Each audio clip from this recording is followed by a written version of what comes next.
হালিয়া শুধু চিন্তা করি আতিক কিলো যায় হালিয়া শুধু চিন্তা করি দেখো ইতার মাথার কি ইয়ে আছে এই বিষয়ে দেখা যায়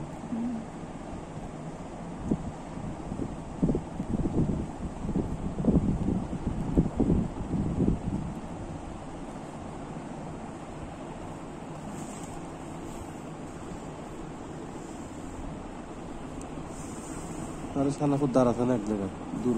করে দূরলে তো বুঝা যেত না